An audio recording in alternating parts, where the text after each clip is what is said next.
এটা হলো বিল্ডিংয়ের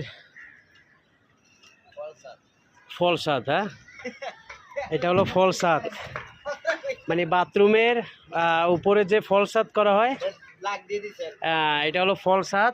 এই দেখেন, আমাদের এই বিল্ডিংটার অর্ধেক ছাদ ঢালাই আমরা প্রথমে দিছিলাম। এই হলো অর্ধেক ছাদ ঢালাই দেওয়ার পরে বাকি অর্ধেক ছাদ ঢালাই কাজ চলতেছে।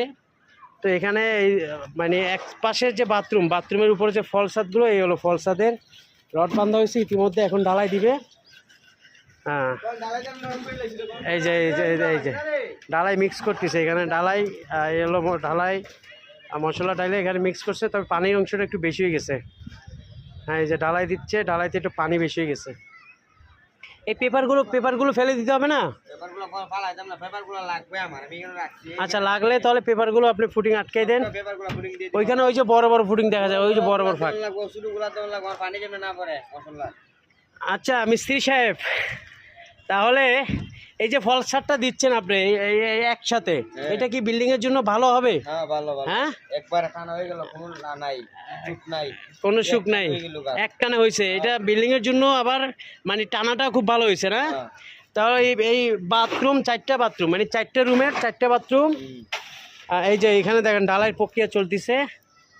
হ্যাঁ, তো আপনারা বিল্ডিং করলে সবসময় বাথরুমের যে ফল ছাদগুলো, এই ফল ছাদগুলো একসাথে টানা দেওয়ার চেষ্টা করবেন। ফল ছাদের অর্থ হচ্ছে বিল্ডিংয়ের মাঝের একটা মজবুত, মানে মাজা শক্ত যেটা বলে। এই হলো আমাদের বকুল ভাই, হেডমিস্ত্রি। এই যে এইটা হলো আমাদের বকুল ভাই, হলো মিস্ত্রি।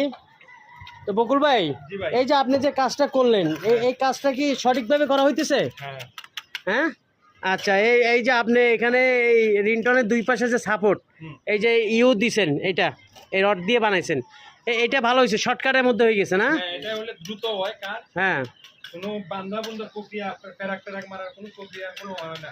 আচ্ছা, এটা আমি অনেক জায়গায় দেখছি, এটা দড়ি দিয়ে বাঁধে, কেউ বাঁশ দিয়ে ঠেক দেয়, মানে অনেক সময় খেয়ে ফেলে।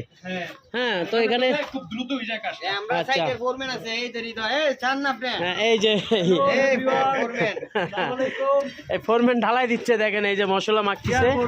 হ্যাঁ, তো বিল্ডিং এর অর্ধেক, এই পাশের অর্ধেক কিছুদিন পরে এই ফল ছাদ হওয়ার পরে উপরে গাঁথনি ক্লিয়ার করে এবার ছাদ ঢালাই হবে, ঢালাই হয়ে যাবে। তো গাইস, আপনারা আমাদেরকে একটু জানাবেন যে আমাদের যে কাজ